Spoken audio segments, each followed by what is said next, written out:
Well, make this acrobat dance on your fingertip. You will require all kinds of odd materials, but a card sheet, a stick, some glue and some sketch pens.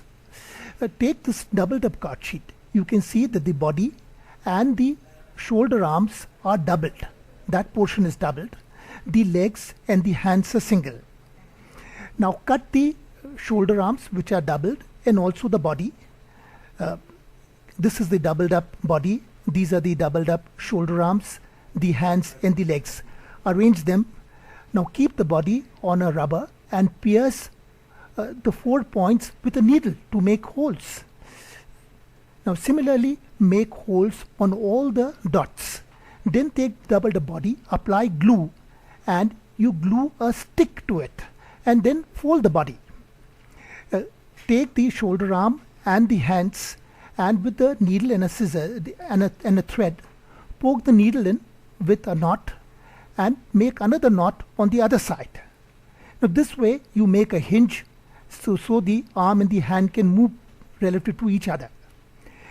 Now join the shoulder arm to the shoulder once again with a needle and a thread. Poke the needle and there is a knot on the back side. Make a knot also on the front. Now these make hinges. Similarly attach all the body parts to the body with 2 knots. You can see the acrobat is ready now. You can see the legs can move, the hands and the arms can all move.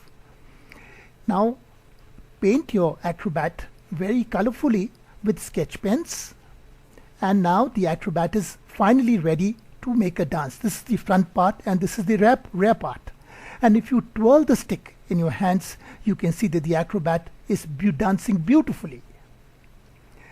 It moves its hands up and down and dances very gracefully. After some time, the acrobat finds a friend. She's a Bharatanatyam dancer. She's got a very long braid, and once again, if you twirl the stick, you can see this dancer doing a very graceful Bharatanatyam dance.